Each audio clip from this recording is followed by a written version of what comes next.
7 p.m. It's March 22nd, 2023, and we're convening a regular meeting of the Chicago Heights Schools Board of Education in the Baumgartner Auditorium. Mr. Muccio, would you call the roll, please? Mrs. Deca. Here. Mrs. Etter. Here. Mr. Suchaki. Here. Ms. Prouse. Here. Mr. Dobbins. Here, 5 present, none absent. On behalf of the board, I'd like to welcome all students, staff, parents, and interested community members to tonight's Board of Education meeting.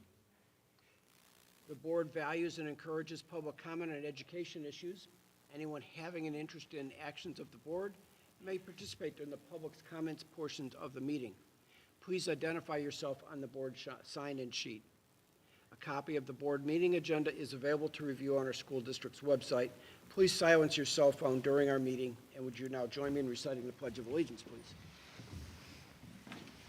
Pledge Allegiance to the flag of the United States of America and to the republic for which it stands, one nation, under God, indivisible, with liberty and justice for all. Thank you. So may I have a motion to approve this evening's agenda, please? So moved. Ms. Deca moves. Is there a second? Second. Mr. Suchaki seconds. Are there any changes or additions, Mr. Evans, Mr. Muccio? No. Okay. So let's move to a vote then. A roll call, please. Mrs. Deca. Aye. Mr. Suchaki. Aye. Mrs. Etter. Aye. Ms. Prouse. Aye. Mr. Dobbins. Aye. The motion passes 5-0. And with that, we're on to agenda item number 3, and I'm going to pass the program to Mr. Evans. It's my distinct honor and pleasure to recognize our staff spotlight for the month of March. And I'm going to read the resolution that I would ask the board to approve, and then at great fear to this employee, I'm going to add some comments to that.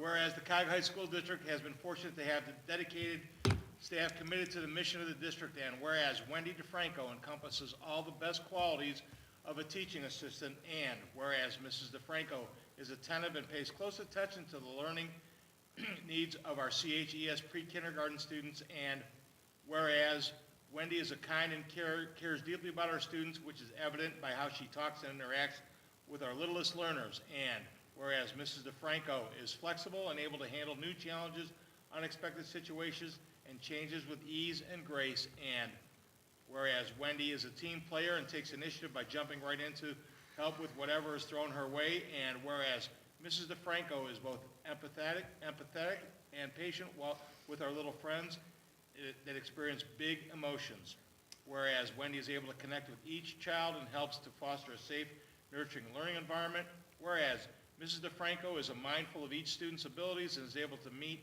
the students right where they are, and therefore be it resolved that Cuyahoga Heights Board of Education congratulates Wendy DeFranco on her March 22nd, 2023 selection to the Cuyahoga Heights Schools Staff Spotlight. I ask for the board to approve that resolution. Thank you, Mr. Evans. So may I have a motion to approve this month's staff spotlight agenda as Mr. Evans described? So moved. Nope. Ms. Etter moves. Mr. Suchaki, you get the second. Okay. Could we do a roll call vote, please? Mrs. Etter. Aye. Mr. Suchaki. Aye. Mrs. Deca. Aye. Ms. Prouse. Aye. Mr. Dobbins. Aye, the motion passes 5-0, and thank you, Mrs. DeFranco. And before I come down to, we'll snap a picture, Wendy, I need to make some comments about that. Today's a bittersweet meeting for me because, first and foremost, a well-deserved recognition by Mrs. DeFranco.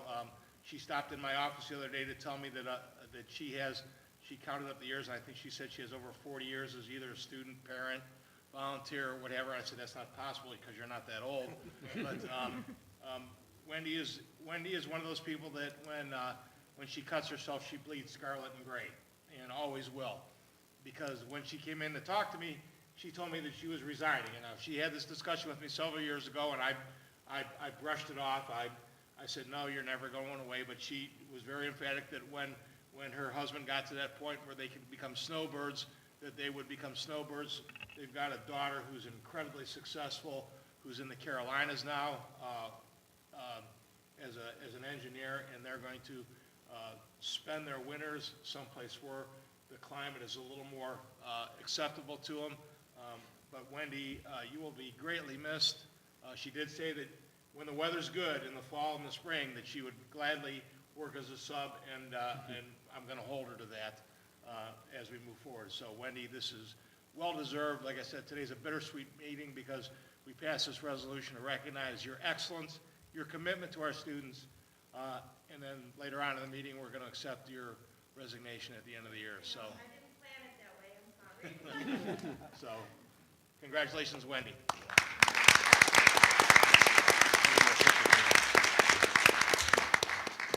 There's Mr. Young with his camera. Where are we going, over here? Mr. Young, we need your camera. He like puffed up.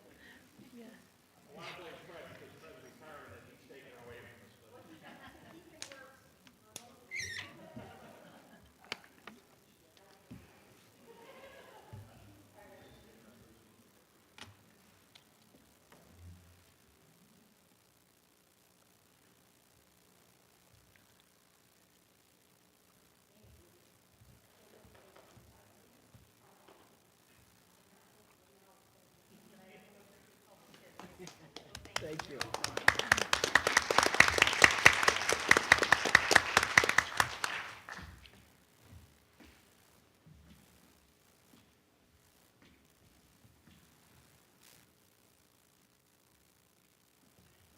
Let us now move to agenda item number 4, presentations. And again, I'll turn the program over to Mr. Evans. And I'm going to pass up to Mr. Dtre for our middle school and high school students of the month.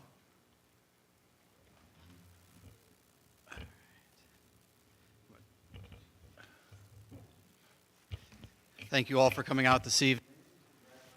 It's the month when each of the our nominees from each of the grade levels at the middle school and the high school. We'll begin with the 6th grade student of the month, Bentley Chamberlain. Please give a round of applause.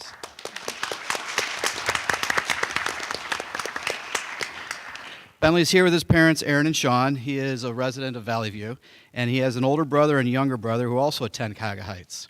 Bentley shared that both of his parents are also alumni of Cuyahoga Heights with me earlier yesterday. His favorite subject in school is social studies, and he plans to participate in football, basketball, and track for the Red Wolves. Bentley wants to become a professional basketball player. Here's what his teachers wrote about him in his nomination.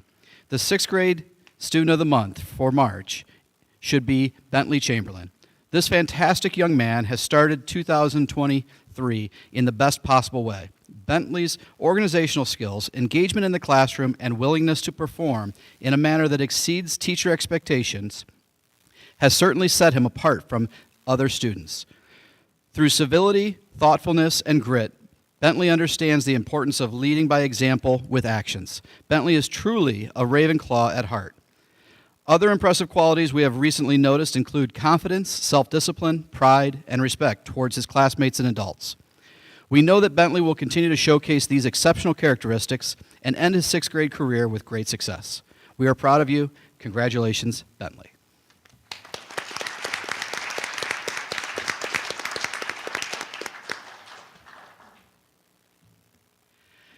Next, from the 7th grade, the student of the month is Axel Patz.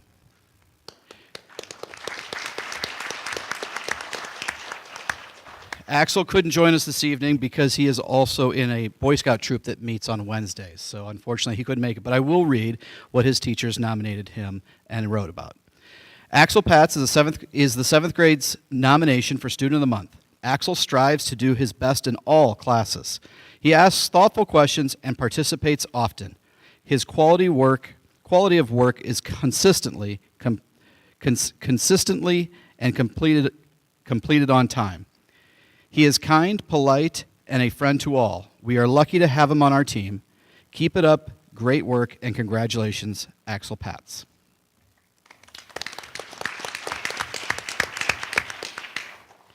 From the 8th grade, we'd like to congratulate Avery Miller. Come on down. Avery is here with her mother, Crystal. She is the oldest of 5, and she and her family live in Valley View. This is Avery's first year at Cuyahoga Heights. Her favorite subject is reading. She is on the swim team, and outside of school, she performs at the 82nd Street Theater. Her most memorable school experience was the recent class trip to Washington, D.C. Something others may not know about Avery that I learned was that she is ambidextrous. Avery wants to become an orthodontist when she grows up.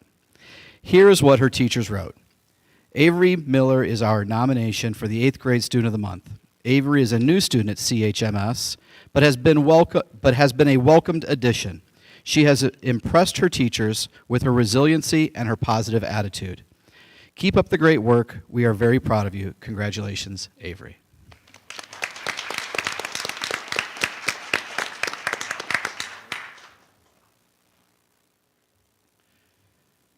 From the high school, for the 9th grade, our Student of the Month is Jackie Chen.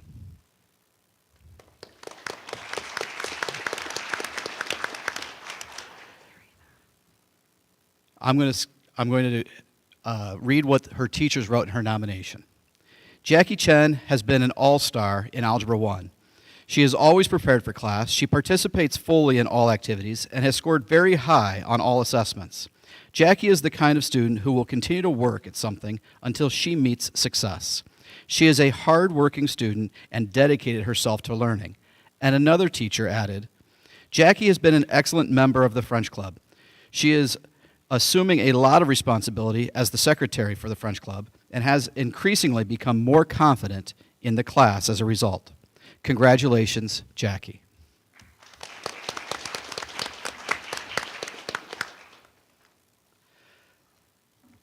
The 10th grade Student of the Month is Caitlin Demzalski. Caitlin's parents are Amanda and Andy. She has an older brother, and the family lives in Valley View. Caitlin has attended Cuyahoga Heights since kindergarten, and her favorite subject in school is math. She is on the fall and winter cheerleading teams, and outside of school, she enjoys hiking outside and playing the piano. In the future, Caitlin plans to work in a dental office. Caitlin's nomination was supported by several teachers, and here's what they had wrote. Caitlin flies under the radar. She quietly performs at a high level in math and comes to class prepared every day. She is always ready to contribute when called on and is patient and kind when working with her peers who need extra assistance. Her consistent approach to her studies is a great example for her classmates. She asks good questions and applies what she has learned in everything she does. Caitlin pushes herself and always puts the best effort in all she does. And Caitlin's always on time, attentive, turns in her work on time, and has great work ethic and a positive attitude. She is highly engaged, always on task, and brings interesting insights to the discussions. Caitlin is kind to other students, she works well with others, and is polite to staff. She's not afraid to ask questions to clarify understanding, which helps many of her classmates. She is an absolute joy to have as a student. We want to congratulate Caitlin. Congratulations, Kate.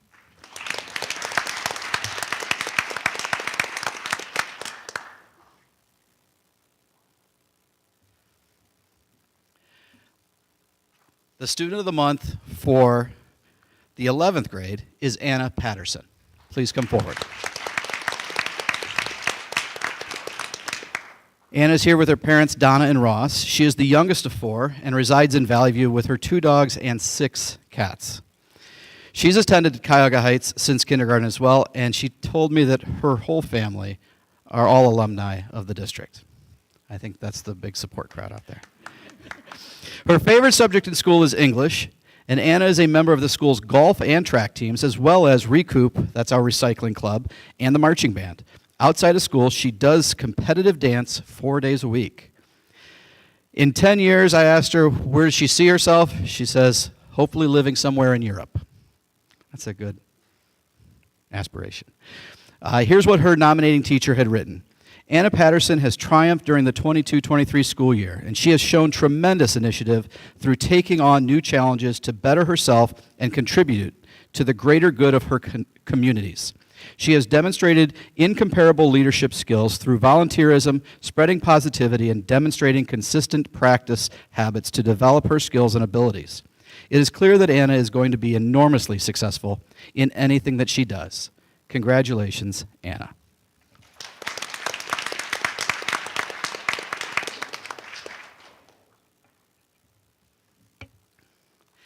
And from the 12th grade, we have Bryce Navarra.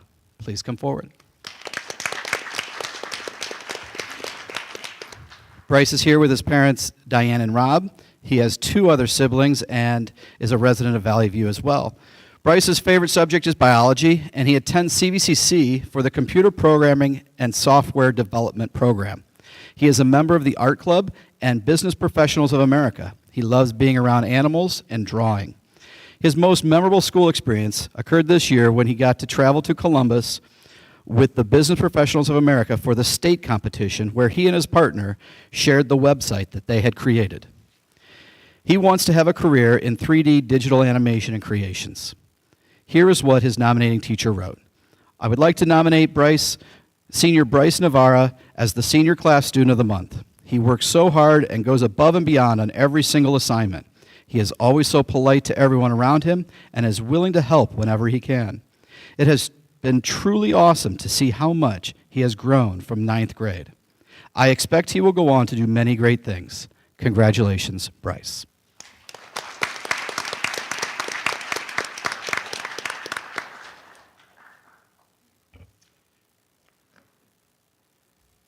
That concludes the middle school and high school. Next, we'll have Mr. Kiefer come up for the elementary school.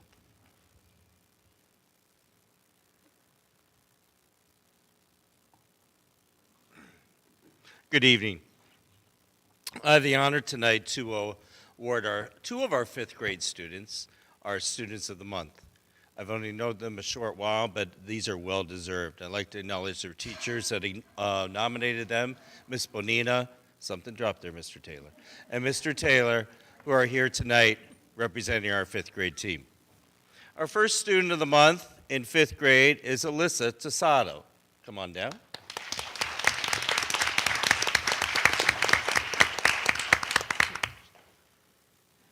Alyssa resides here in Cuyahoga Heights, just down the street. She has a mom, Barbie, and a dad, Jose, who are with us in the audience, I take it. Where's the dog, Maggie, and the 2 cats, Willow and Daisy? They didn't come. Okay. All right. Her favorite subject, according to her when she was interviewed, is math because she understands it really well, and numbers are fun for her.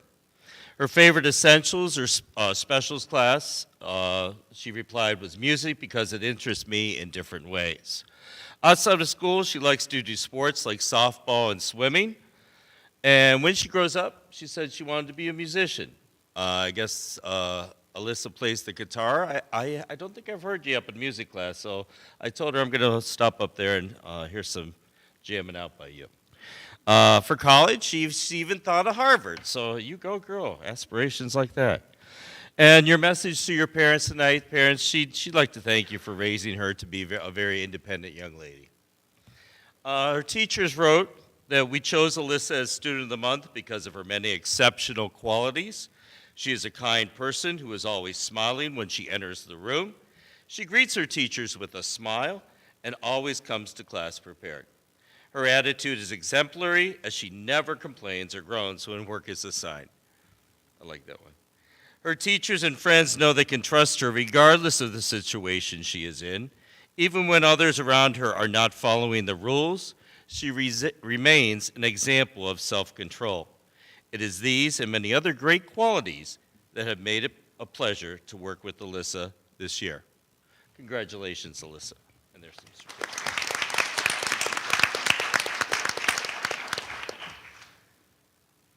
And secondly, our next student of the month is Sebastian Keith. Where's that smile? There you go, buddy. Okay, Sebastian resides in Valley View with his mom and dad, Robert and Missy. Missy, his aunt, and his uncle I taught 40 years ago. And I'm very proud to have taught the Walcher family. They're a great bunch of kids. And we have Sister Sarah, Gabby, Katie, and Christian. He has pets such as a hermit crab named Hermie, and a dog named Quinn, and a cat named Luna. His favorite subject in school, sorry, Mr. Taylor, but it's science. Because he's very good at it, loves the animals, space, and energy. I always see him with those types of books. His favorite specials class is gym because he likes being active. Outside of school, he likes to do homework, and he enjoys playing Roblox like many other kids do. When he grows up, he wants to be a scientist.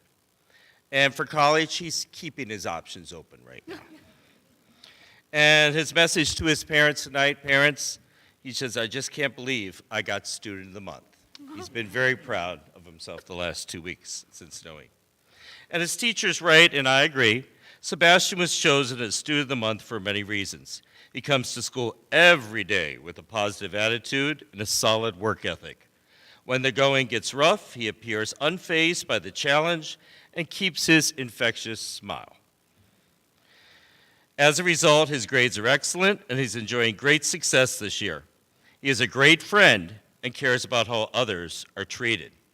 In class, he participates regularly and offers support to those around him. There is no lack of imagination or creativity when given the chance to show it.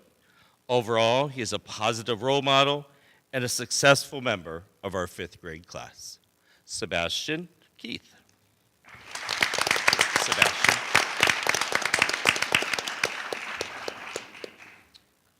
We're going to ask all the students of the month to get and board members to go down by the backdrop so we can, parents, please come down and take as many pictures as you could possibly want to take. Could possibly want to take. All might do it. Exciting for us to get in the picture, too. Yeah. I hope I didn't wear the same thing I wore last month.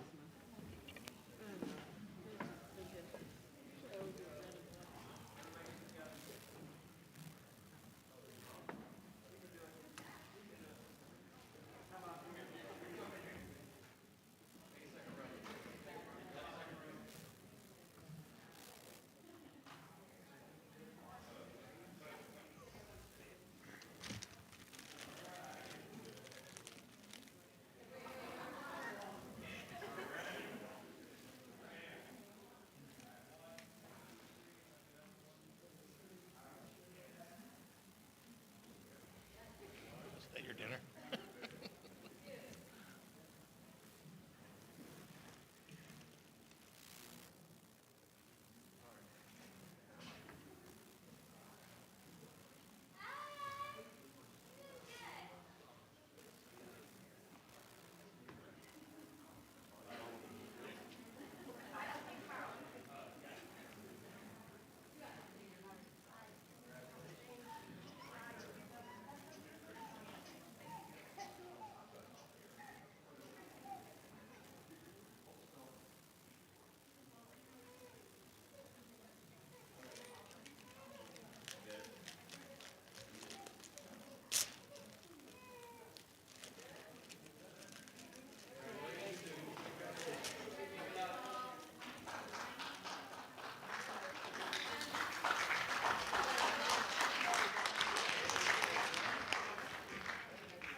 No, I just, not stomachache, just.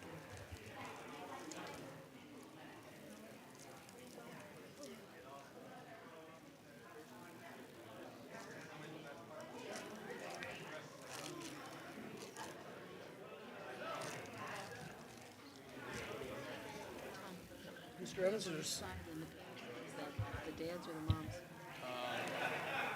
Moms. She was, Shireen DeBaroi. oh, okay. Yeah, that's Alice's sister. Oh. Down to the, Alice's older sister. now I Shireen. remember, okay, thank you. A big legacy family. Oh, yeah. And when she was true, she meant it when the whole That's a family. big tree. Well, same with the Domzalskis. I said, this is our last Domzalski till Frank's, and Frank's are in elementary, so that might be the longest gap we've had in between Domzalskis here in a long time.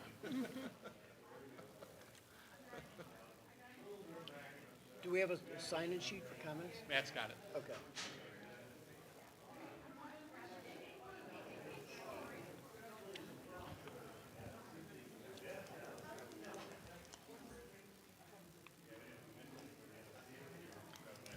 year or the year before that the other Patterson broke? She was the valedictorian, wasn't she? 2 years ago. Two. Outstanding. That's probably one of the best valedictorian speeches in a long, long time. She was really good. It's funny because she was really kind of quiet, but she had a great speech.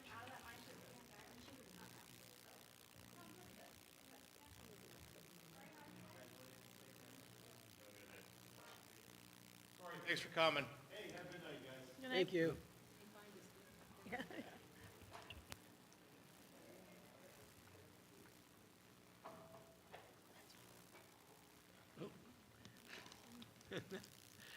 Injured yourself on the way up here. Oh, no. Stop it, you don't have hips. I have hips, you don't have hips. All right, so we're reconvening, and we're moving to agenda item number 5. Mr. Young passed me the sign-in sheet, and there is no one who has indicated they'd like to speak tonight. So Mrs. we- Zink doesn't want to speak? I see her sitting down there. Mrs. Zink? Oh, okay, that's right, you're kind of a presenter tonight. Okay, so no public comment, so let's move to agenda item number 6, Mr. Muccio. Yep. I ask for motion 6A, 7A through 7O for approval tonight as presented under the, So moved. Thank you, Ms. Decker moves, I'll second. Mr. Muccio, do you have any discussion? I just wanted to give 3 thank yous to a couple of the items I have. It would be our item F to the Hurley family. So Mr. James Hurley, this is a motion to recognize the generosity of Mr. James Hurley and Mr. James Hurley of offering a $18,000 scholarship in his name to the students here at Cuyahoga Heights School District. So there are more funds that are coming along the way, but we just want to extend our gratitude and thanks to Mr. James Hurley for that endowed memorial scholarship, the Hurley family endowed memorial scholarship. The second thank you would be letter M, and these are our donations that were received tonight. If we were to click on that lead sheet, we have 11, and I'll read through the 11. And these are all for the Joe CoCab Fellowship Scholarship. And it would be Kathleen Zink, Justin, and Catherine Brewer, the Grzlecki family, Christopher and Teresa Strombotny, Richard Selva, Daniel and Carla Algieri, Henry and Dawn Stankiewicz, Donna and Melissa Tesser, Loretta and Leonard Rydzinski, Lee and Natalie Semyonek, and Irene Winslow. Irene Winslow. I want to thank all of them for their donations to the Joe CoCab Fellowship Scholarship. And last but not least, I wanted to circle back to item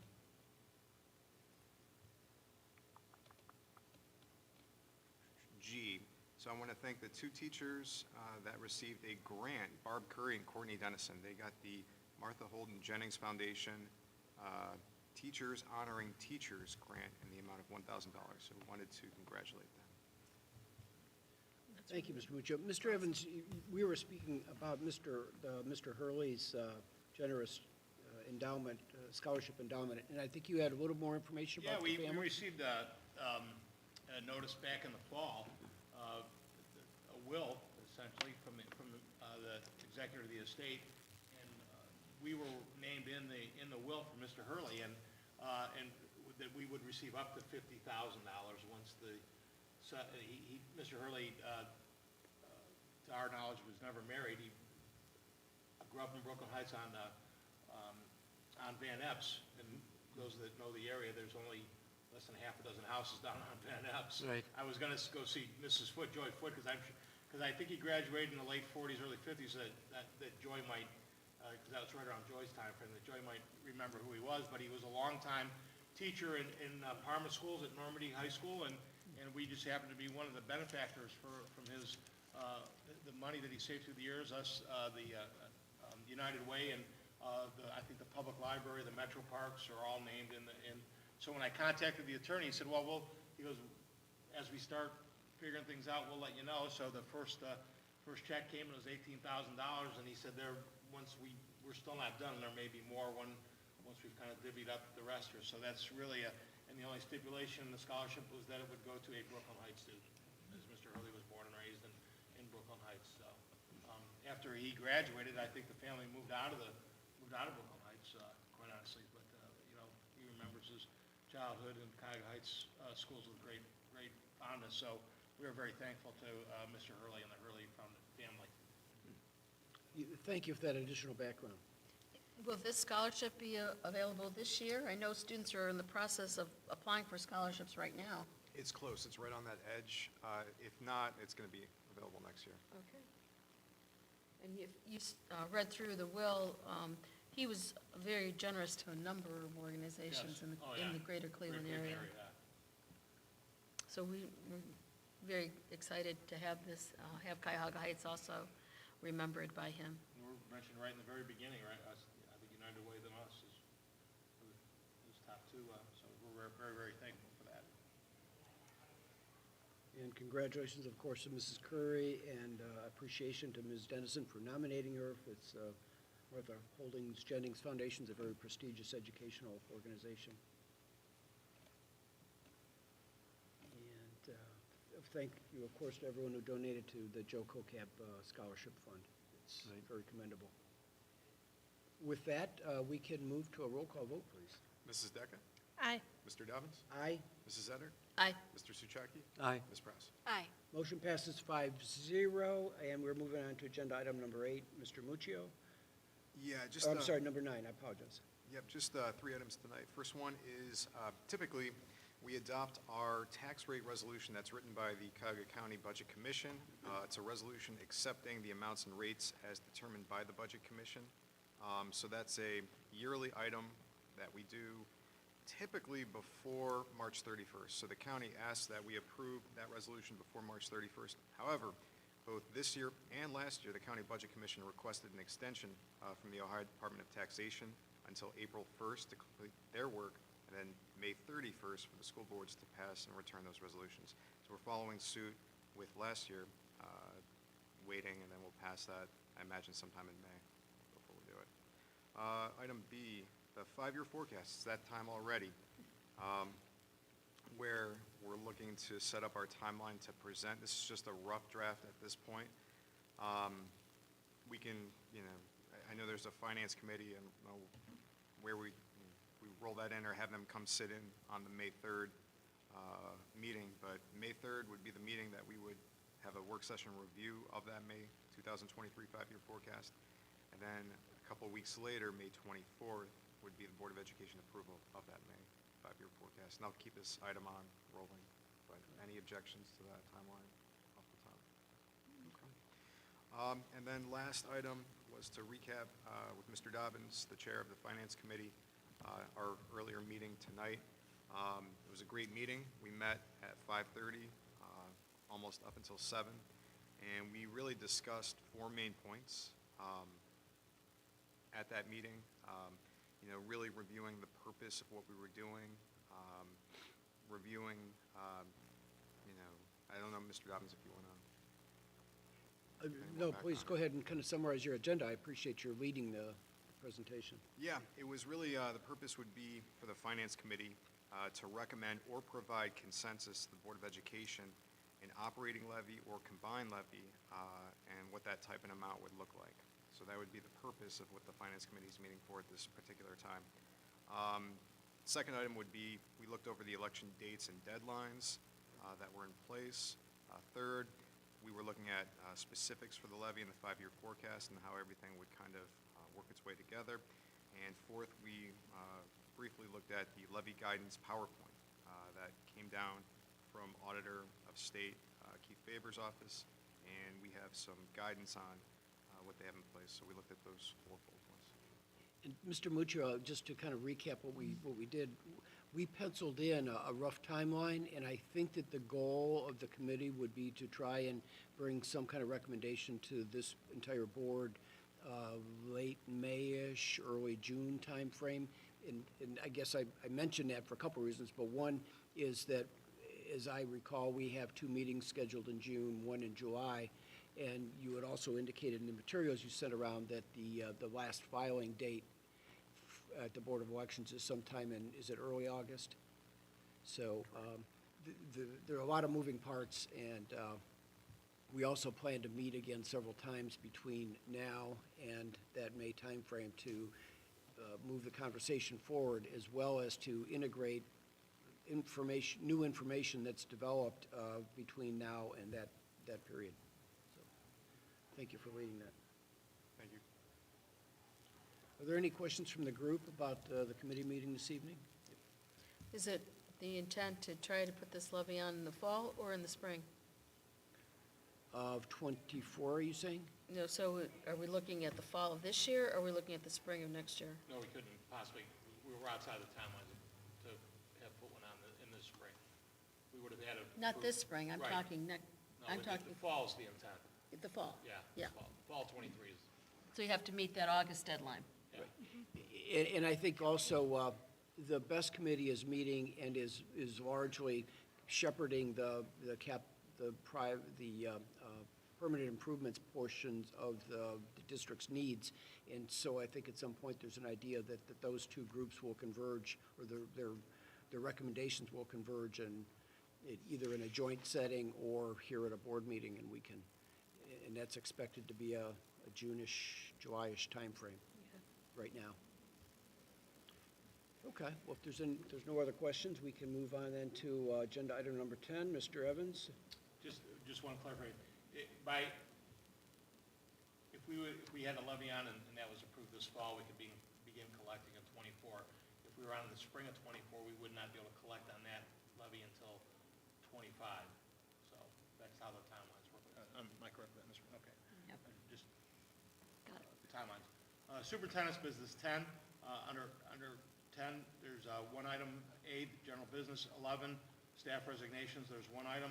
Under 12, business employment, classified staff, we have 4 items. 13, employment of supplemental positions, there's the supplemental contract list attached to that. And under 14, there are 4 items, business agreements, contracts, and memberships. I would ask that those items be approved on the consent agenda. Okay, so may I have a motion to approve the superintendent's consent agenda items? And I'll remind everybody that if we get a motion and a second, that at that point, we can open this up for discussion of any of those specific items. I apologize, Mr.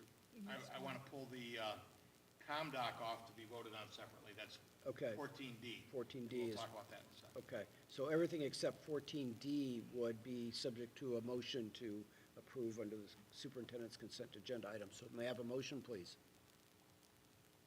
So moved. Mr. Souchaki moves, I'll second. Mr. Evans, do you want to recap any of the significant items on your agenda? Just that we've formalized the changing of the meeting date in May. We'll be doing that with one motion. My hat's off to Mr. Young. He's worked tirelessly at overseeing transportation. We have, and with the help of Mr. Zerbola, we have kind of rated a district to our south, their bus driving corps. And if you watch the news at all, there are districts right now that students are getting to school an hour late because bus drivers are having to make multiple runs. And we have not, knock on wood, we were close one day, right, Mr. Young? We have not been in that situation yet. Mr. Young is constantly working, and we're going to add some bus drivers here, and they'll also help us out as monitors during the day, so we can fill some time out for them. But that's probably in a list of top 5 issues when superintendents get together about their woes right now in bus drivers. It doesn't matter what part of the state you're in, whether it's rural, urban, suburban, that everybody is hurting for bus drivers right now. And we have been fortunate to fill our roles, and also our maintenance staff has helped us out immensely. They all get their CDLs and fill in as we get shortages of drivers. But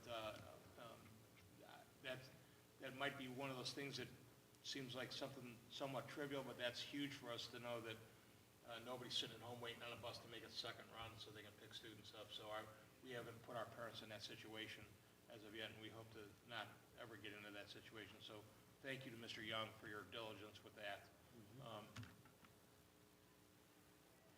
And I noticed that one of our candidates has a lengthy tenure with the Ohio Patrol. It was very interesting to read. Yes. Under the business contracts, our membership in the OHSAA, I erroneously had reported earlier that the fee had gone away. The Ohio High School Athletic Association decided to keep the fee. I think you see, I think $1,100 is what our fee to them is. It's $50 a sport.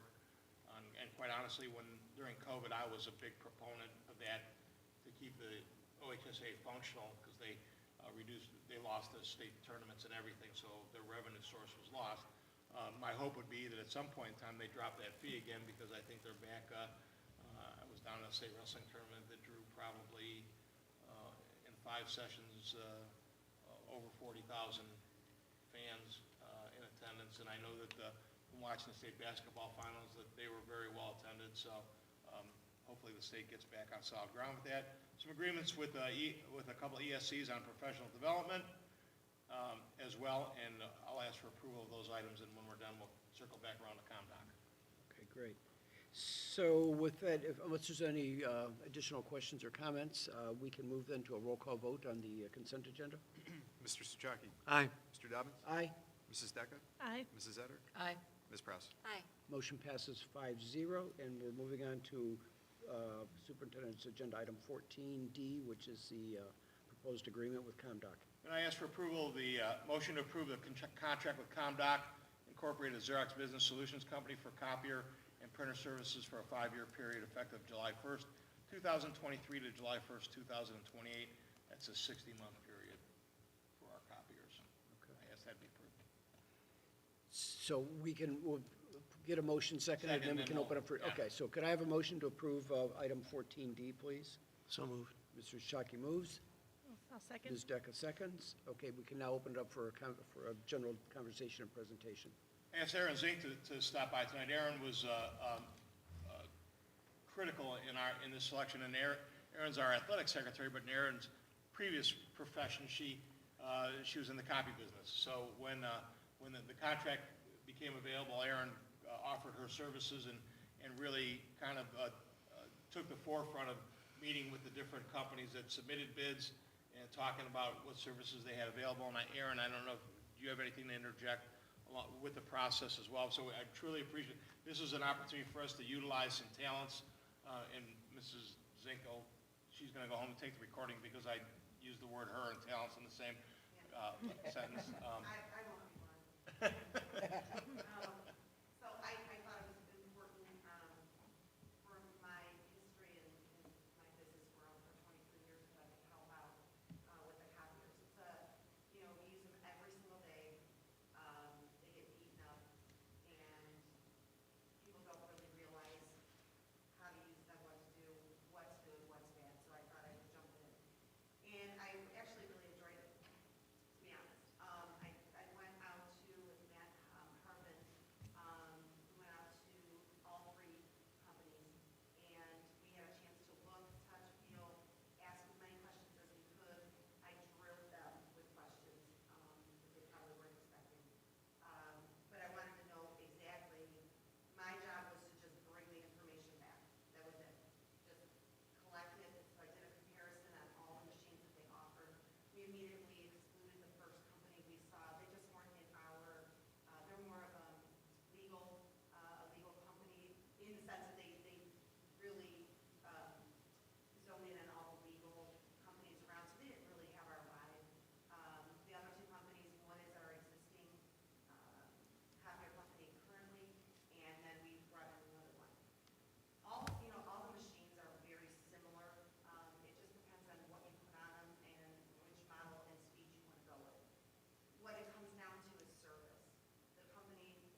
just want to again thank Aaron, and one of the things that I was emphatic about, as long as I've been around, if you want to shut a district down, we talked about two of those issues tonight, transportation and the copy machine's not running, can really cripple a district, and I was insistent upon having, production-grade machines, because essentially that's how they get used.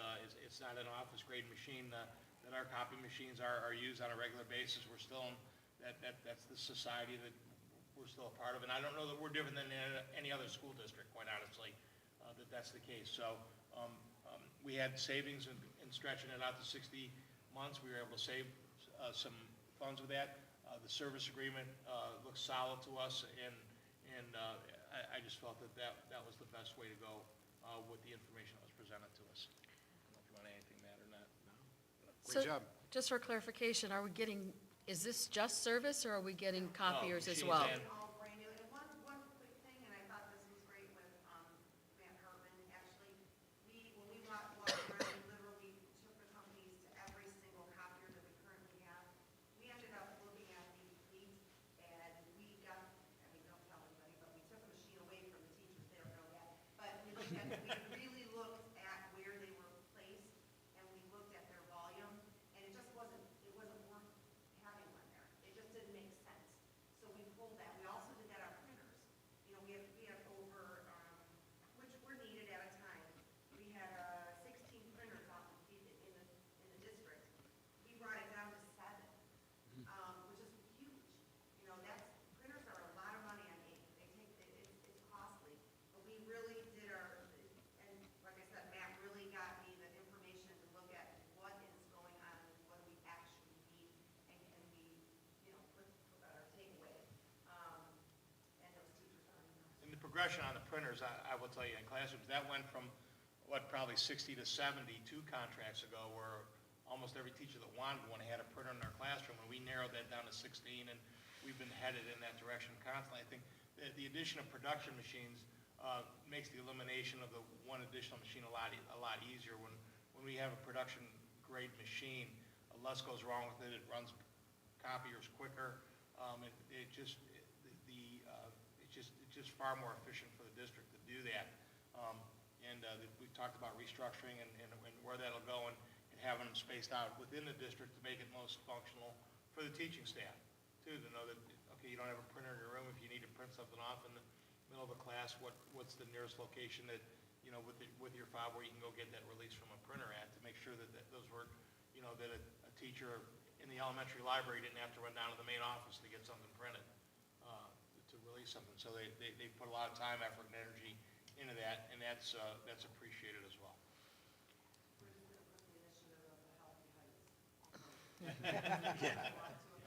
Yes, that sounds like a good Everyone will idea. get their steps, huh? That's right. Yeah. Tag it out of the wellness program. I'm not sure, what's the cost of all this? I'm not finding it anywhere in these documents. So at the 60-month lease, it's, for just the equipment, is $1,967 a month. That's just for leasing, 12 copiers and 7 printers. They're all going to be, printers they're all going to be new products, new everything. From the copiers all the way through the production machine, all the way down to the printer. So that lease payment, or that lease payment is for just the equipment itself. Then there's a service, contract that we sign is for black and white copies, might not mean much to anybody, but it's .009, or 29, and then color is .029. So, and that includes everything. When you have a service contract, you have your toner, your drums, the service that comes out, there's no shipping costs. Everything is included in that per copy price. Does that include paper? No. Okay, Never so ever. Unfortunately, no. Yeah, I know, we always try to get it there, but no. Yeah, okay, so everything but the paper? Everything Okay, but the paper, correct. got it, okay. No, it's been about almost 10 years since I retired. I admit I was in IT, not in education, right? But we were down to one copier that sat idle almost all the time 10 years ago. So are we moving toward more paperless in general? And that might not be a good question for you. I don't think I'm asking you. That was,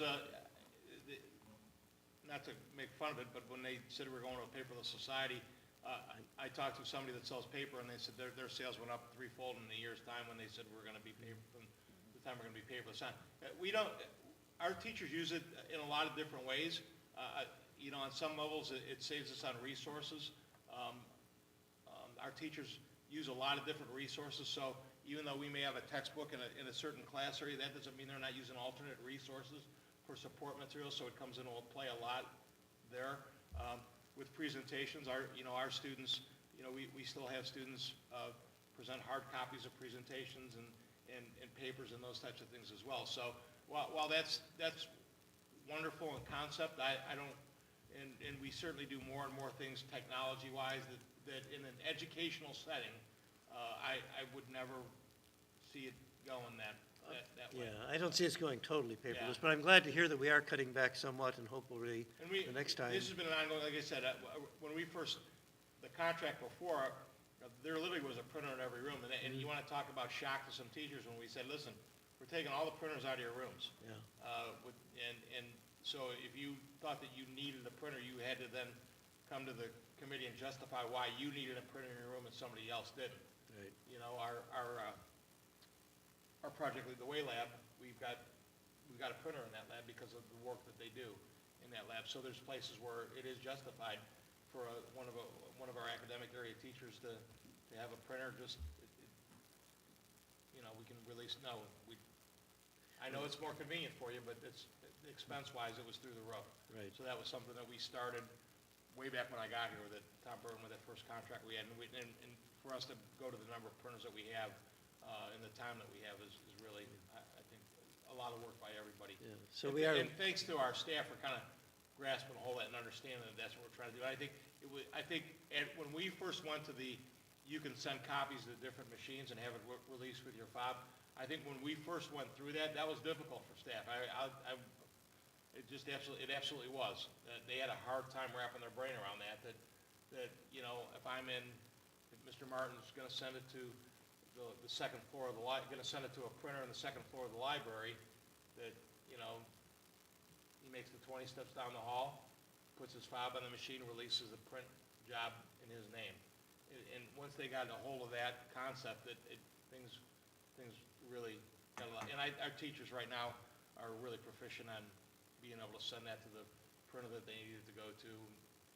When stuff needs to be in color, it needs to be in color. When it doesn't, they don't use color. That was a huge saving for us. We were printing so many things in color before because we didn't have a default on the machine, and the cost of the color was 4 times the black and white cost. So a lot of things and we're still moving in the right direction, and thanks to the committee for their time, effort, and energy, and helping us continue to move that way.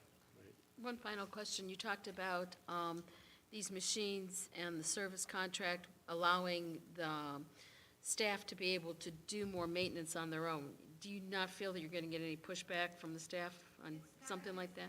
We're not letting them touch it. We're gonna just do the secretaries and IT. Okay. Yeah. So we're gonna just, and it's really just, like, when I said that, I probably wasn't,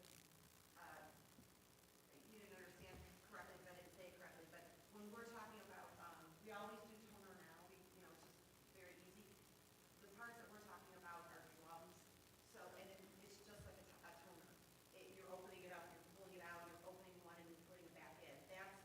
That's what we would do anyhow with the toner, so now we're doing a couple more things, but it's gonna be secretary and IT that are Okay. gonna do that. This staff is not gonna. And the best comparison I can give you would be like changing your air filter. For you to Yeah. buy your air filter at home for your car and change it yourself, it's whatever the price of the oil for it's $7. When you get your oil changed at Quickie Lube, it's now $18 because it's part of the service that they do for it. And it's the same thing. It's those things that because we'll do it on site, it just saves us dollars.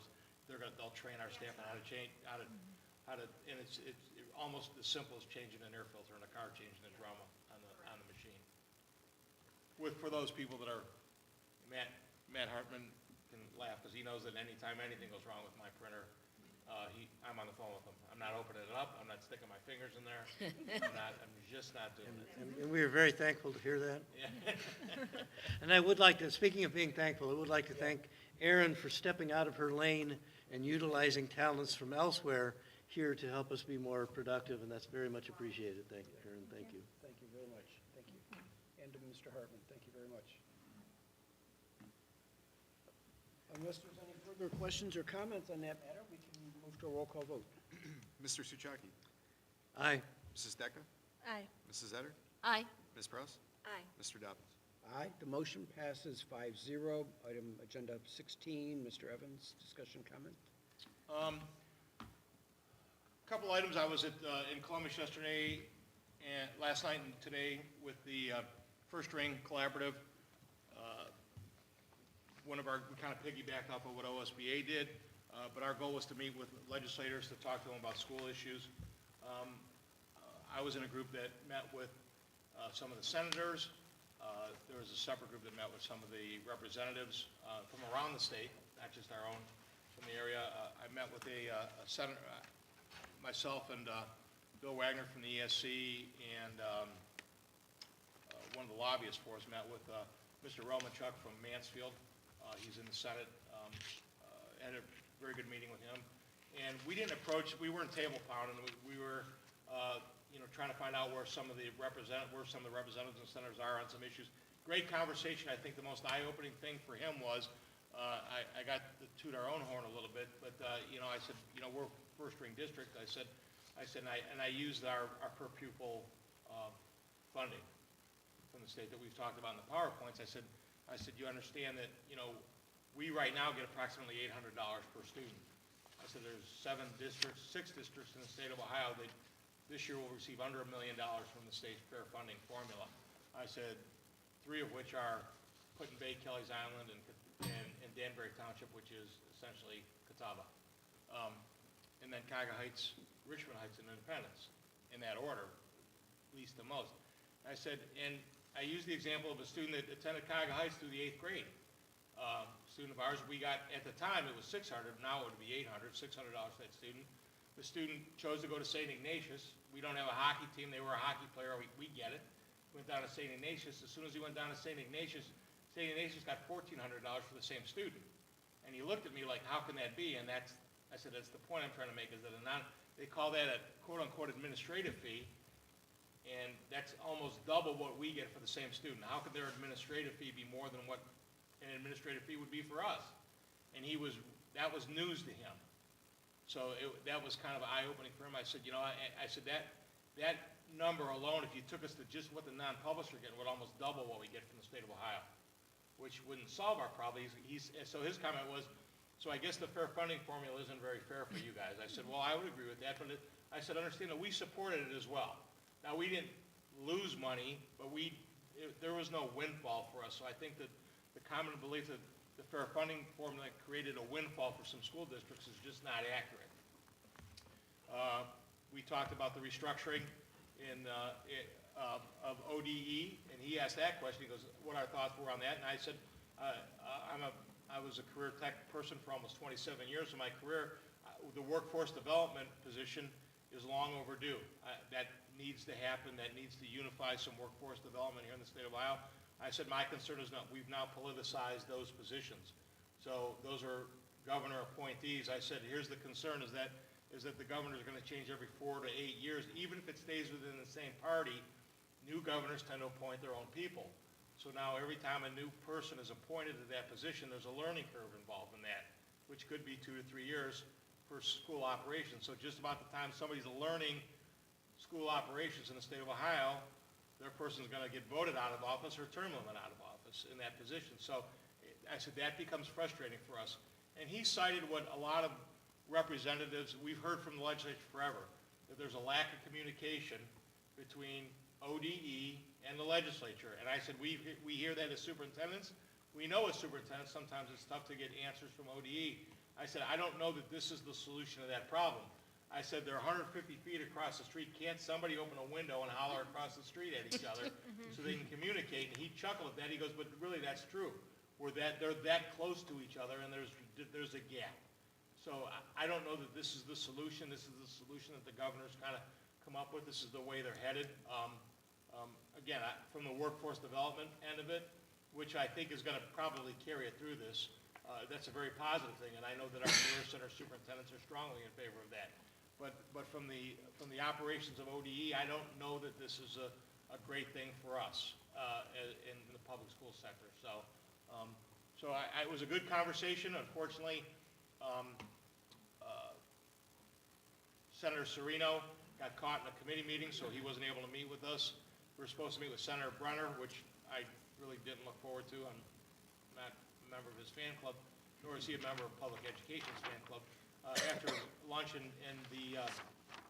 if you know anything about the politics in Columbus now, there might as well be three parties because the Republican Party is split. There's two separate caucuses, and they can't even decide on who the party leadership is going to be at this point in time. So both groups were caucusing after lunch, so Senator Brenner was not available, and Senator Dolan was not available until 3 o'clock, and I had to be on the road to be back here. I told Mr. Dobbins, I did get to use my elevator sales pitch because Senator Dolan and I were in the elevator this morning on our way down in the hotel, so I got to talk to, and Senator Dolan remembers me, so we talked briefly. I think his aide tried to interrupt a little bit, and I didn't let that happen, so I took my 3 or 4 minutes with Senator Dolan to talk to him, and but he knows that, and he's always been very reasonable, and one of the nice things about talking to Senator Romanchuk was he goes, you really need to be talking to Senator Dolan because he's the one that holds the strings on this, and that makes me feel a little bit better because from my experiences with Senator Dolan, he's been reasonable on educational issues. So he's more of the moderate conservative on that end, but he is someone that is not hardline. He's not Senator Huffman. He's not Senator Brenner. So there is some give and take with Senator Dolan. So I came away a little bit encouraged from that. And also the takeaway, I think there were 9 of us from the first ring down, a couple canceled last minute, 2 from the mid-sized urban districts that went along, as well as that we need to do this on a more frequent basis, and that just in general, that legislators need to hear, and Senator Romanchuk said this as well, legislators need to and want to hear from local constituents. They want to hear from school board members. They want to hear from superintendents. This is not, it's from so-and-so school board, I'm throwing in the garbage. They said the one thing not to do, though, is use form letters. So don't send form letters out to our district and have everybody send the same form letter because they really discredit that in a hurry. But if you have talking points, and I think that's going to be maybe a next step for Matt and myself to develop some talking points for you, the board, and then also to put in Tom Talks and list some addresses and say, please reach out to these state legislators and ask them to support public education. Because our approach was 90% of the students in the state of Ohio still attend public schools. And we get that voucher expansion is going to happen. That's a foregone conclusion. Although we did come away, Senator Romanchuk was not so certain that it would or could even be added to the budget bill. So that was somewhat encouraging there. So it was a good conversation. It was kind of eye-opening on both ends of it. So, but there's still a lot of work to be done. It's going to be timely because they're not going to get around to some of the stuff until June. So I think it's going to be imperative in the next couple of months for us to say, hey, let's take care of public education. We know that you're going to expand vouchers, what you do with that. And our point on vouchers was, if you're going to expand vouchers, then you have to make those districts, those non-public schools accountable for those funds. Because if you don't make them accountable, and I use this term, and I know they hate to hear it, I used ECOT. I said it looks a whole lot like ECOT if you don't make them accountable. In other words, if those people aren't testing, if they're not subject to, at some point in time, an audit of their books, then and Senator Romanchuk urged us to make sure that verbiage was listed in the form of an amendment to work through our lobbies to make sure that whatever legislation came out was amended for that. And I also know that the Alliance for Quality Schools that we're a member of, that their big push is accountability. That we're not going to be able to stop the voucher expansion, but what our best bet is to do to make them accountable, because the public wants to see them accountable. Nobody in the state of Ohio wants to see another ECOT where however many $1 million were unaccounted for and just went by the wayside. So I came away with some encouragement with that. So I don't want to let them, after talking to that group, they debriefed. I had to leave to get back, but there's a certain amount of momentum there, and I certainly see if we can build off of that a little bit. So Mr. Evans, one of the things you touched on a lot, and I guess you've outlined your next career as a lobbyist for education. Thank you. Far away from education I can get, Mr. Dobbins. Gotcha. Say that now. Well, you did a good job, so thank you. You'll be sitting in there. So was there any further definition around the idea of how the education groups might meet more frequently, and if that is going to get some traction between now and June, or Yeah, is statement Dr. of Glazer optimism? from Shaker Heights has been he's really done wonders for the First Ring Group as far as our legislative advocacy. He's gone to talking points, he's worked, so he's kind of the key, the cog for us, and he was emphatic about, when we met today at lunch, to say, listen, we need to set a date right now for whatever the next time down. It just can't be around budget bill time. When they're in the fall and it might be a lame duck session, we need to be down here prior to that to say, listen, we know that you're gonna go into lame duck. Here is what we would like to see. Here is what can't happen in education, kind of thing. So in no way, shape, or form is it a table pounding that you have to do this, that, or the other thing for us, because they don't respond well to that. But there were good, open, and honest conversations, I believe, with the legislators today. Well, I look forward to your talking points, and if there's anything that I or any of the board members can do, please let us know. This is a very important time for public education. Absolutely. So thank you. When we get to the board comments, Mr. Sachaki was down the day earlier, and it was almost maybe a little bit of the opposite. Some of the legislators talked but didn't want to answer questions, but that was a much bigger group sitting in front of the OSBA group. Right. We were in offices. There were 2 or 3 of us in each office when we broke up. Well, thank you, Mr. Evans, for doing that and letting our voice be heard. Thank you, I appreciate it. Moving on to agenda item number 17, Board Policy and Bylaws Review. Is that Mr. Young going to do that, or are we just going to move to a, We can move to a vote unless anybody had any questions on me. Been on the agenda for twice. I passed the buck big time on this and said, call Matt if you have questions. And I think maybe 1 or 2 of you might have at some point in time, but if there's any clarification needed on any of those policies, Matt, correct me if I'm wrong, probably 90% of those are revisions that are law-based, revisions based on changes in the law. And they all reflect currently as close to possible as what we have in policy right now.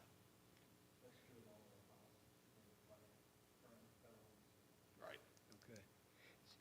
I appreciate your time, Mr. Young. You answered my questions the first go-around with these. The only other follow-up question I have at this point is on 2114, there's that checkbox about what our board should or shouldn't do. It's a very narrow, limited set of circumstances, but I didn't know if you or Mr. Evans had a recommendation about that.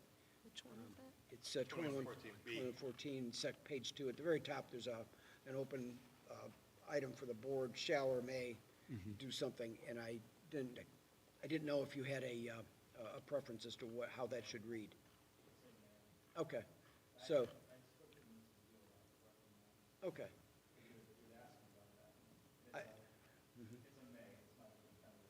Okay. Sure. I appreciate that. So with that caveat, I'm fine with moving to a motion to approve all of these policies as they've been presented. I'll make the motion. Can I have a second, please? Second. Ms. Decker seconds. Is there any other discussion or comments on these policies? No? Okay, then let's move to a vote. A roll call, please. Mr. Dobbins. Aye. Mrs. Decker. Aye. Mrs. Etter. Aye. Mr. Suchaki. Aye. Ms. Prowse. Aye. Motion passes 5-0. We're moving on to agenda item 19, board discussion committee reports, et cetera. I'm going to defer right to Mr. Suchaki here. Oh, that was quick.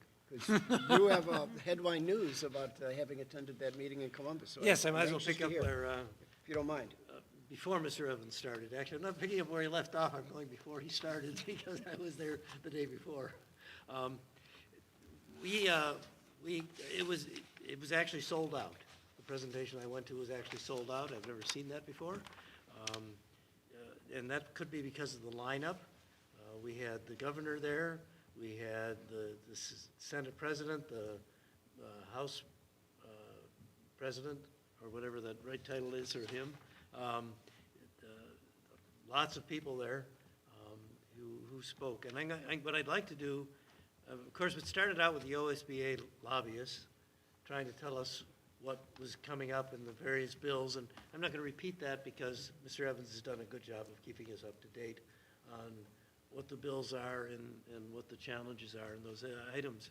But it was interesting to hear the governor's comments. He started out by saying His goal is to have, and I'm quoting him, every Ohioan live up to their God-given potential.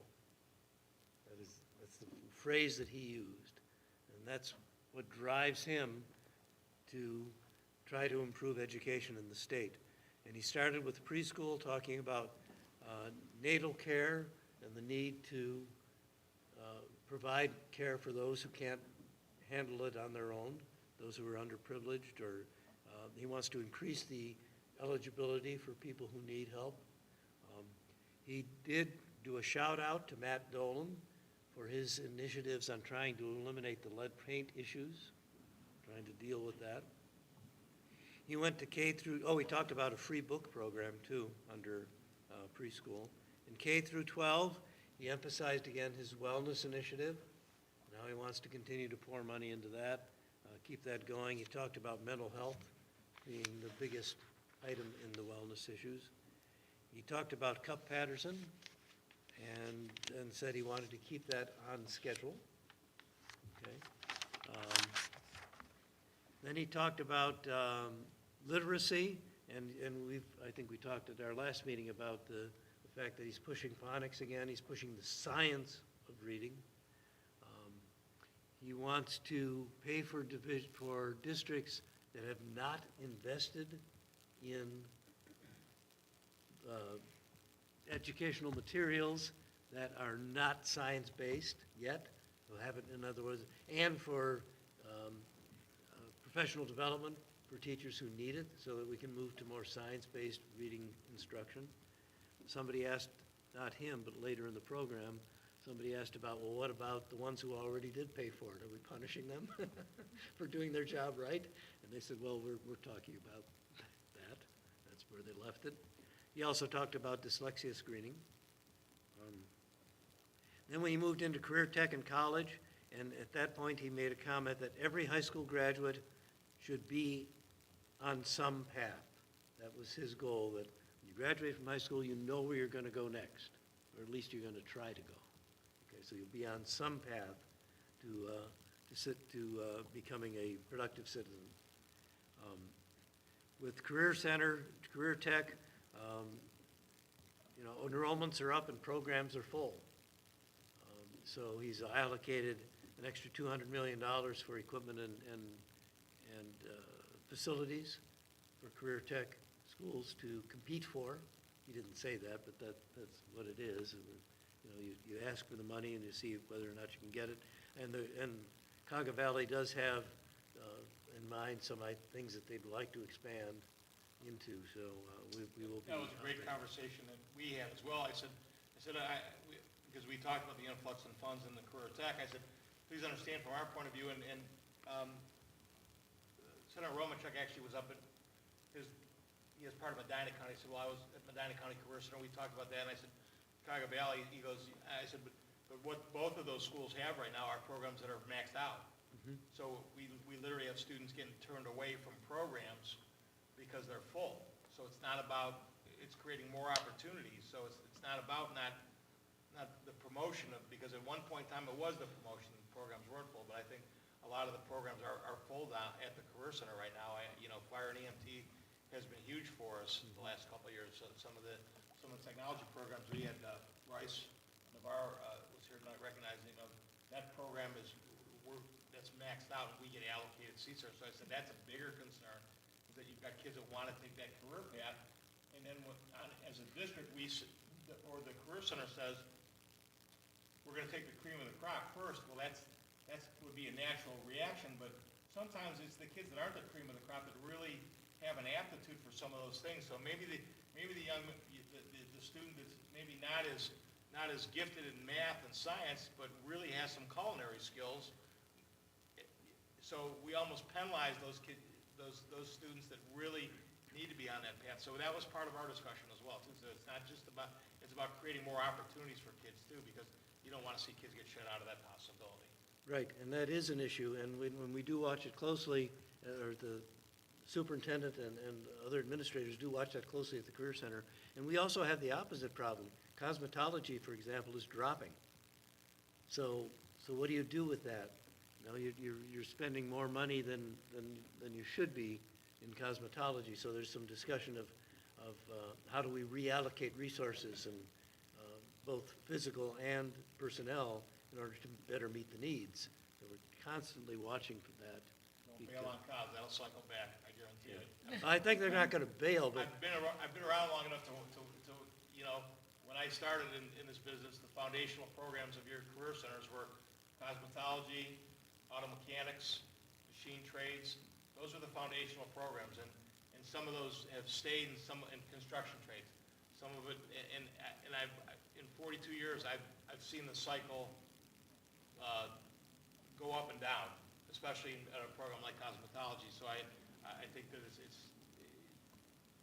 you want to make sure to, I've seen some go away that should have gone away, and some not hit the ground the correct way because, and Mr. Mangus knows all my feelings about this, is that a lot of your career tech programming is based on the individual you have teaching it. It's really solely, when you have a same student for 2.5 hours a day, that if you have dynamic instructors, you could be creating wagon wheels, and dynamic instructors can fill a class on making wagon wheels even though they don't need them anymore, whereas there were some really popular programs out at the Career Center that did not have dynamic instructors that went away. So that's a crucial part of that programming as well. Right. Right. Yeah, and then again, at the Cuyahoga Valley, at one point nursing was a problem. We were not, adult education for nursing, it was losing money every year. Now that's breaking even because we've put the effort in to make sure we straighten that out, to do more promotion or to modify the programs that are being taught, whatever was done, and it's made it profit neutral now, not losing money anymore.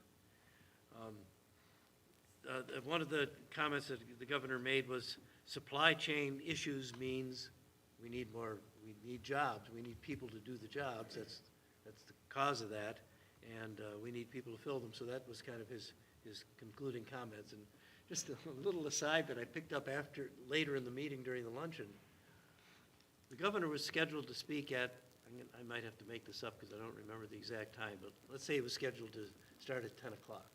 Right? Well, the OSBA lobbyists are going through their presentation. Here are the items that are being discussed. Here's what we're working on. Here's some of the people, the legislators who are responsible and so on. And then all of a sudden we get this, the governor's here. And they said, well, we'll keep on going here, but he's here, we might have to change our schedule. And then couldn't have been more than 3 minutes later, the governor walks in the room, the governor's in the room, so let me turn this over to the governor, right? And he talked, he did his thing, I've given you the summary, and then he left the room, and the lobbyists went back to their thing. It turned out he showed up early because he wanted to hear what they were saying. I got that later from somebody who talked to him, because he was hanging around listening to what they were doing after he got off the podium. I thought that was fun. I just think that's an indication of respect for OSBA though as well. He knows that that governing group that's a group that he needs to have an ear to. Yes. And it's somewhat different from all of the stuff that the legislator has been pushing lately. So, speaking of the legislature, when the legislators did get up there, it was absolutely predictable. Those in the party in charge who are driving all of these issues, some of which we are very concerned about, like changing the tax burden from the wealthier Ohioans who pay income tax down to the average people who are paying property taxes, which is what that really is. And then, of course, that means we'll have to raise taxes because they're going to give us less money and so on. We know, I'm not going to go into that stuff. But the people who spoke later in the conference, you could predict by who they were, what they were going to say. And some people were very vague in their comments and even more vague in their answers to questions, whereas others were very animated in their feelings about some of the directions that were being taken. I did get a chance to talk with a little bit Juanita Brent, who represents Cleveland, Phil Robinson from Solon. We talked to both of them a little bit. I don't think I could give them any new information that they weren't already pursuing. They may even have been ahead of some of our ideas. Also met Catherine Ingram from Cincinnati. She was a very, very interesting legislator. She obviously had the respect of everyone, at least on some level anyway. She made a comment, and the person of the other party sitting next to her would occasionally throw in a little jab, and they'd get a jab at each other, which I think is good, because if you can do that, then you can sit down in a room and negotiate. If you're like this, then that gets much more difficult. So it was a good meeting. I'm glad I went. I just regret that I wasn't able to catch up with Senator Dolan. I saw him, but I didn't get a chance to speak to him. I think Mr. Evans did a little better job on the elevator than I was able to do at all. I think that pretty much summarizes, I had a lot of notes, but that pretty well summarizes what I learned at that meeting. Let me see, I got something else. Oh, somebody, and I mentioned this to Mr. Evans earlier, talking about the State Board of Education again.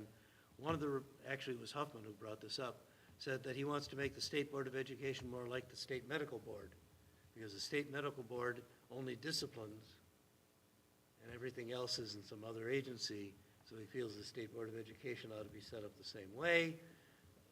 You can look at it that way, or you can look at it the way that OSBA does, which is, hey, if you got a problem with the State Board of Education, why don't you fix it? Well, that rang true with me because they spent a portion of time today shooting holes in the hole. It should run like the state board and the medical board. And that was.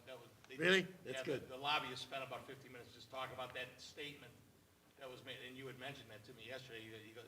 And the lobbyists shot all kinds of holes in why that's not set up to be that way. So that was it was interesting that you told me that on the way down here today, and they did spend time. The other thing that the lobbyists from Russell and the superintendents came away impressed with was Representative Robinson, that how well-versed he is, and and what a strong supporter of education is, and we are blessed that he represents our district as well. Right. So anything that we can do to support Representative Robinson, that he's really, I think several of us have talked to Phil on occasion before, but that group really was impressed with how well-versed he is in the ins and outs of some of the current legislation, and what a proponent he is for all of us in public schools. Yes, I would say that in that panel discussion, he stood out at the top. I would say Catherine Ingram also stood out very well in that discussion, and the other two was Byrd and Brenner were the other two on there. They didn't stand out at all. Like I said, they just spoke party line, and questions were vaguely answered. So I have that. I have something from the Career Center. We met this evening, so this is my second board meeting today. We have, and Matt, you might be interested in this. I have the 5-year plan for IT, for the technology department. If you'd like to see it, I can share that with you later. I'd have you make a copy, but I just complained about making copies earlier, so I won't do that. And it's color. And it's in color to boot. A lot of color there. So, but certainly you can take a You look can at run it that. on the copier at the Career Center, though, that's fine. Yeah, if you want a copy, call you know who to call at the Career Center. We also have students from our district who are being inducted to the National Technical Honor Society on Wednesday, April 5th. Kayla Ade, or Addy, I'm not sure how to pronounce ADE. Elise Biggers, Becky Lipovsky, and Cade Davies are all being inducted on that date. And then, should I go right into our other issue that we've been talking about? If you'd care to. Okay. I have a busy summer coming up. And I think we've already talked about moving meetings around a little bit, possibly. We approved going from the 10th of May to the 3rd of May. We're already going from the 10th of May to the 3rd of May because that's overlapping with the Cuyahoga Valley Chamber of Schools meeting. But in June, I'm going to be out of the country for a good part of June. So you may want to check your calendars. We're not going to make any decisions tonight, but please check your calendars and see if maybe we could move the first June meeting to the 5th. So which Monday? would be Monday rather than Wednesday. The meeting on the 21st, I can't make it all, I won't be back in the country yet, so maybe the 28th, the week after, which would be Tuesday. If it's worse for somebody else, then we're not going to do that, or if there's some other date that might work better, but that one on the 28th is really a challenge, because I get back on the 27th, so. I that's- leave on the 27th. And you're leaving on the 27th, so, you know, we may not be able to make all those changes. The other one would be in July. We have one meeting in July. I'm only gone, I'm going to be out of state for 1 week in July, and that's the week. So maybe we could merge the late June and that July meeting into some more convenient time in July. I'm just throwing that out there. I know everyone's looking at their calendars tonight. And that was the point, is to get this conversation going so that people have time to reflect. And I'm only one of five, so I'm not trying to pivot everybody around my life, but we got some pretty big decisions coming up this summer. If the board, if you know that you have conflicts, if you could email me those conflicts, I'll try and put them all on a calendar, and we'll do a little color coding just to see, that way we have a visual of maybe where we can do some workarounds, and some of we can, some we can't, but, That's a good idea. If you know right now that you've got conflicts, certainly not all of it's predictable, but we'll try and do the best we can to take a look at it. Okay. And just to give a little more context, we talked tonight at the Finance Committee meeting, I mentioned it tonight, that seems to be converging along a late May, June-ish timeframe. And so my preference would be that the five of us be present at those meetings in the event that there's a very significant material item that all five of us would hopefully be able to participate in. If it comes to pass that it just can't happen, then that's simply the way it'll play out. But we're trying to accommodate everybody's schedules, mindful that there's potentially some significant decisions that we as a fully five-person board would be making. Okay. Ordinarily, people vacation schedules here and there, and people miss meetings, and that's fully understandable. And I don't think it's that concerning. Yeah, just another aside about the Career Center, that's a 9-member board. Oh, I forgot, we have 2 new members who started tonight. I think I had mentioned last meeting that both members from Revere, the regular member and this year they have the extra member, they both had to resign. One because he took a state lobbying type job, or a state, I think he's a representative's assistant, working in one of the reps' offices. And the other one because she was mayor of one of the communities, and some lawyer decided that maybe that wasn't a good thing to have a mayor sitting on our board. I personally disagreed with that. It's not an elected position, but the lawyer felt that was not a good idea. So we have 2 new people. Jennifer Burke, who's a parent, who's doing the 1-year term, and then Michael Wyant, sounds like giant, but starts with a W, who's very much into automotive and other technical things, and sounds like he's going to be an excellent addition to the board. He's already got some ideas and piped right in on a couple of things that came up tonight's meeting. So we had 2 new board members tonight. So I think that's about everything that I have to cover for the moment. Sorry to take so much time.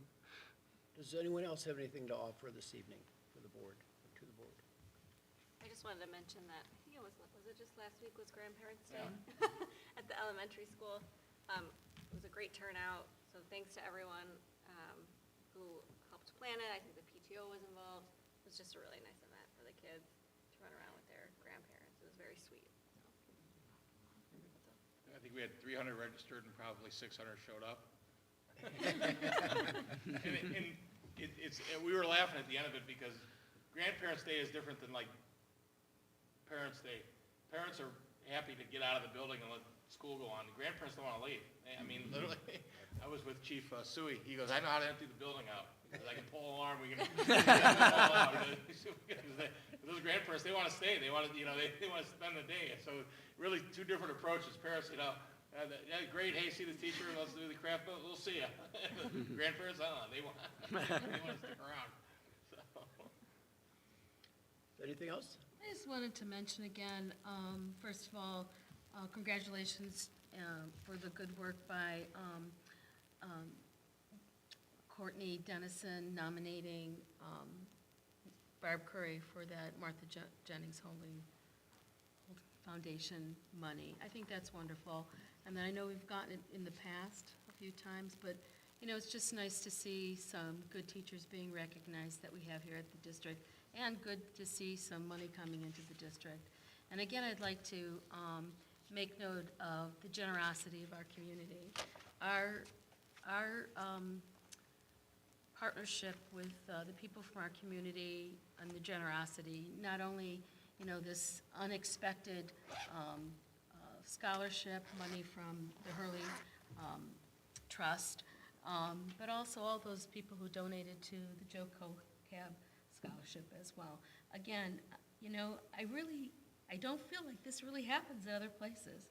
I feel there's just a cooperation and support and generosity in our community, and I just, again, like to see that noted. And just wanted to say thanks again to all those who do support us. Again, you know, here we are talking about funding and, you know, not getting as much funding from the state and funding going to other sources, and we're always, you know, I guess we're on the lookout. We want to try to get funds from different places, and this is, you know, we're getting it from our community, and I'd like to just acknowledge that and thank people who are being so generous to us. Agreed. We are fortunate. Yeah, we did have some donations at the Career Center today, too, that were on the agenda. One of them was to accept a donation, I think I might have mentioned this, of a telecommunications tower. So to teach, maybe I didn't mention that in a previous meeting. We now have a small, maybe it fits in one of our highest bays, so it's maybe 25-foot tower that we can teach a course in proper techniques of climbing and coming down a tower and how to work on a tower. So the telecommunications towers is, you know, it's a big, they need people. Once again, you know, at the Career Center, you really try to keep in touch with businesses to see what they need, and they need that kind of training. And you got to do it inside, because you can't have kids, you know, if it rains all week, you can't have them outside climbing on a tower. So it is inside the building, so it's short, but it has, they're going to learn the grappling hooks and all that safety things on how to do a tower. The other one was that there was somebody who lives within the district, retired, and donated.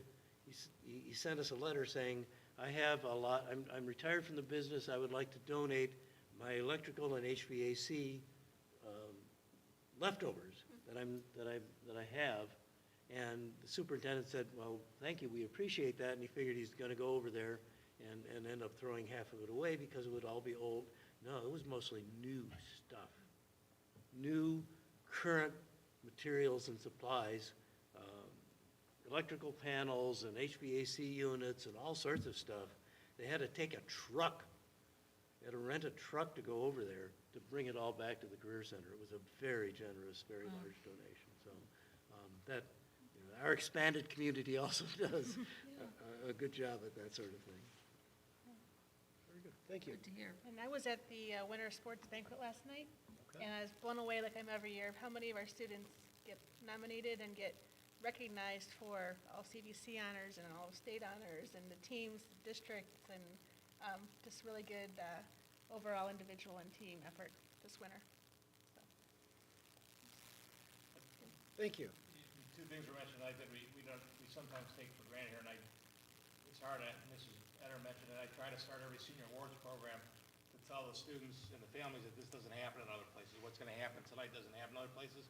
And then the second part you just mentioned, Jen, is that we take for granted those trophies that sit in the high school office, the regional championships and conference championships, and I know a lot of schools that you go into would die for one of those, and we've got walls of them to the point where we have to move them places, and we truly are blessed on both of those ends, and that's one of those things where you need a constant reminder that we don't, not to take those things for granted, because the other districts aren't beneficiaries of those types of things. I had a superintendent.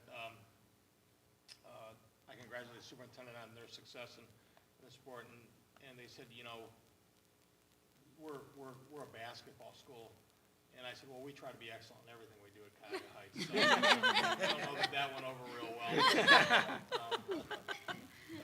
But speaking of that, we ought to make a shout out to Richmond Heights with, you know, the three of us in the in our local ESC, the three communities, and they came in first in the state, right? Well, and if you looked at the state finals, our basketball team had 4 losses this year. Yeah.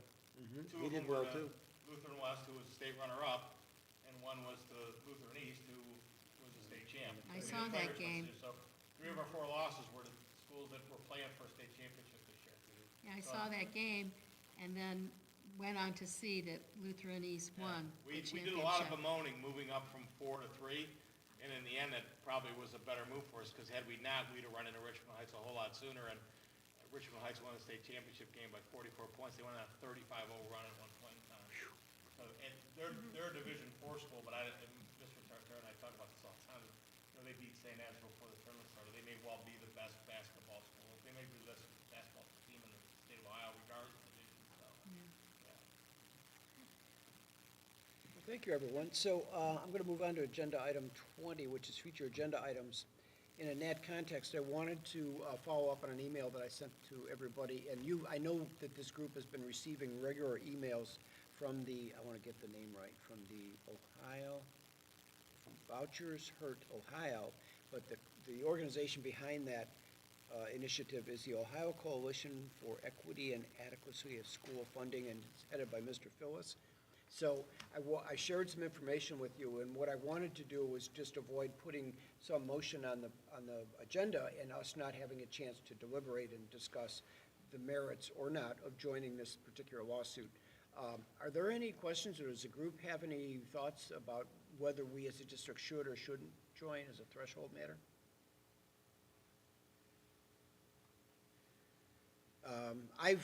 Well, I'll just speak for myself. So I've read the pros and the cons, and I believe that on balance at this point, it's probably in our district's best interest personally to maybe delay action until we see what happens with HB1, although Mr. Evans said tonight that his understanding is that that's likely to be approved. And when I say HB1, that part of it, if that's HB1, that has to do with expansion of universal vouchers. I believe that if that comes to pass, that would be a factor in whether I would want our district to join that particular lawsuit. Just that's a moving target right now, because there's the Senate's proposal, there's the House's proposal, and there's some major differences between them. And then there's the governor's proposal, because that was a question that was asked of us today, which of the three, if you saw one, which of the three would be most favorable? I think the group, and I don't have the details on the breakdown of the three of them, I think the feelings were maybe the governor's proposal might be the most palatable of the three, that the House's is really out there. That's one we definitely don't want to see. That would be number 3 on the list. But so I think that there's still some work to be done on their end, because they understand that they have 3 different proposals on the table right now, and at some point in time, one proposal is going to come out of that. So. Yeah, so personally, I had asked the group to discuss their interest or not in pursuing this litigation. So I guess I'd just like to know, is there enough consensus among the group to consider this matter either to go on to a future agenda, or is there not enough interest or even a disinterest in our district pursuing this? At one time, I was fairly concerned that, well, after having spoken to Mr. Phyllis, I believe that at this point, if the district were to join, although it would be a legal matter, I believe that it primarily serves 2 purposes. One, to show unity for this particular initiative, and then 2, for funding, frankly, for funding purposes for the coalition to continue its pending lawsuit. With that, I'll see what the other thoughts are. I think I'm pretty much in sync with you at the moment. I disagree with the direction the state is going, but it doesn't hurt our district too much. I don't know that it hurts us directly, just because we're who we are. we are unique, as we spoke earlier. So I could go either way, but I'm leaning away at the moment from doing something. But that's just, Okay. Well, again, I wouldn't want to move this along and put it onto an agenda, and there would clearly be a sentiment that we should never even put it on an agenda, that it's just not something that we as a group are supportive of.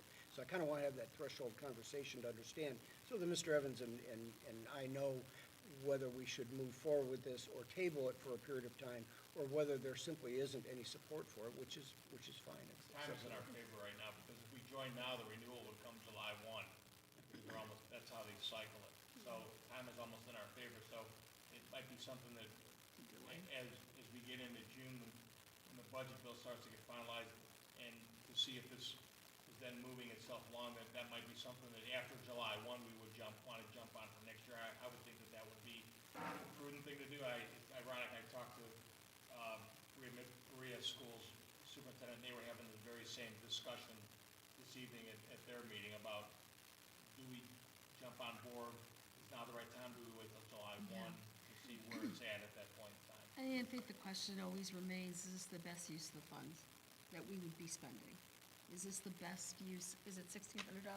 I think, $2 per student for whatever so about $1,600. Yeah, I mean, is that the best use of $1,600 right now? If 2 students left though with a voucher, There you that's go. $1,600 we don't get, just 2.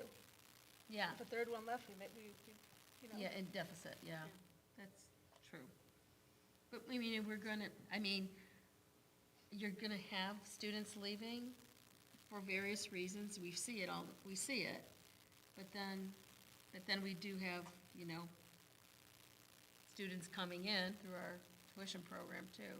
I don't know, sometimes, is it even itself out? Yeah, But but you I do make a think- good point, 2 students it would be the, saving 2 students in the district, for example, with the cost of it. Two things we made very clear today about some of that as well. That one is that this funding would not be available for public schools. So the thought that our tuition families could then, we could use voucher money from them, absolutely not. The second question that arose was schools that already have open enrollment, in Lorraine County, right next to us, has open enrollment. What number will they use for that student going from Columbia to Keystone on an open enrollment? Because right now they're using that current, that 6,800, is that the number, Matt, thereabouts? That's the number for open enrollment. That comes from Coventry, which was used open enrollment as a cash flow, because they're students from the city of Akron. Lorraine County doesn't necessarily do that, but they have their own open, everybody in the county is open enrollment. Avon Lake don't take any students from anyplace else. So they have students that legally go to other districts. I pulled out of my driveway, I live in North Ridgeville, and right, the sign in the front of the yard is a proud graduate of Columbia High School.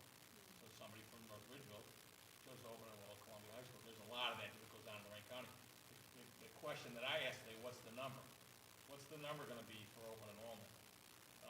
Because as Matt and I understand it, the fair funding kind of locks some numbers in, so that they were gonna try to find that out today. Is it 6,800, is it 7,500, what's that number gonna be, for the open enrollment schools?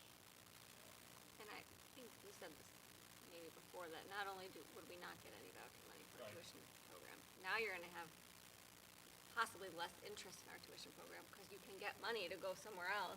Why would you pay out of your own pocket to come here? As great as we are, you can get a significant discount. So I think they are gonna end up being very harmful. You also will have families that don't qualify for a voucher today, don't have enough money to pay out of pocket, that now it becomes a possibility that they could go to a private school. I didn't think of that. That's a So, good point. I think, I'm comfortable waiting until July. I think that probably makes sense, gives us some time to play out. In general, though, I think it is an important issue that we probably ought to. Some of the things about voucher too is that your more exclusive non-publics, the St. Ed's, the St. Ignatius, the Magnificent, the St. Joseph, whatever's passed in the voucher bill, they're gonna up the ante, because they're not currently taking voucher kids for the most part, and they're not, because they still make them pay the difference. And like St. Ed, somebody told me last week, I sat with a parent, St. Ed's is $19,000 a year right now, and I know St. Ignatius is more than St. Ed's.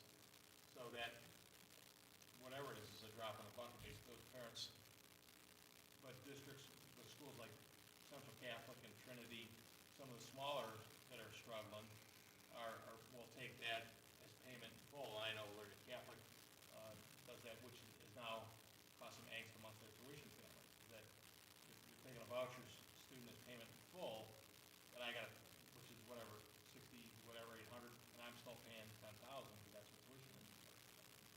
So there's some risk there. So there'll be some pushback from the non-publics, and Matt Huffman is from, and Lima's city superintendent sat across from us, that's where Matt Huffman's from. And Matt Huffman said he wants every kid that wants to go to Lima Central Catholic to be able to go to Lima Central Catholic. Point blank, he said that publicly. And sometimes I don't know that Lima Central Catholic feels the same way. And that's, I'm being somewhat facetious, but on some levels I'm being somewhat truthful. You know, that's all well and good, but I don't know that we want. Well, and you're right, they get to be more selective. And they get to be more, and that was the other discussion that came up. I said, we traditionally get students back from parochial schools because they don't have related services, special ed services. So we're very upfront about what we do service-wise, and when we do that IEP when they're going off to another school, so you need to understand that even though it says so in the IEP, you may not get all these services, even though that piece of paper is the law, they may say, we're not, we can't or we won't do that. My sister-in-law is a former Magnificat teacher, and I still remember the first time she had a student with an IEP that she had to have the test a week in advance, and my sister-in-law said, I'm not doing that. I said, you don't have a choice. It's the law. The IEP is the law. She said, I've never done 30 years of teaching. I've never given a student a test a week in advance. And I said, well, this piece of paper says you're done. So she said, well, that's not, I said, I'm not going to argue with you, but I'm just telling you that IEP, that's law. Yeah. Whether you're in a parochial school or a public school, the IEP is the law. So I'm going to take away from this that this is likely to be a future agenda item, and that I think that the group is kind of moving toward delaying action until after the calendar flips and July 1 rolls around. We'll have a lot more clarity then, but I just wanted to make sure we had this discussion, that people had a chance to voice their views, and that if there was a strong sentiment against it, we would just drop it and not pursue it at all. But I'm kind of thinking we're going to hold off until July. I think we should. I'm okay with waiting, but I think we should join it. Okay, all right, thank you, I appreciate that.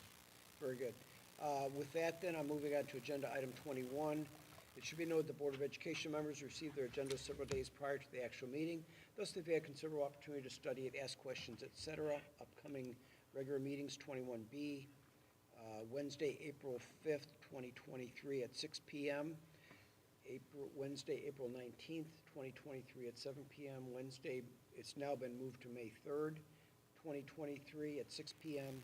and Wednesday, May 24th at 7 p.m. Moving on to agenda item number 22, I hereby move that the board adjourn to executive session pursuant to ORC section 121.22G5 for the purpose of considering matters that are required to be kept confidential by federal law or regulations or state statutes. May I have a second? I want to add to that employment compensation for employees.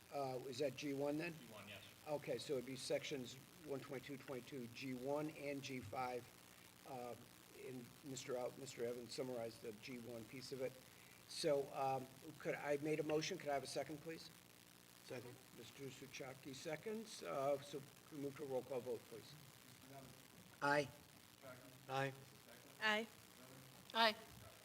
Motion passes 5-0. It's 8:51 PM and we are adjourning to executive session.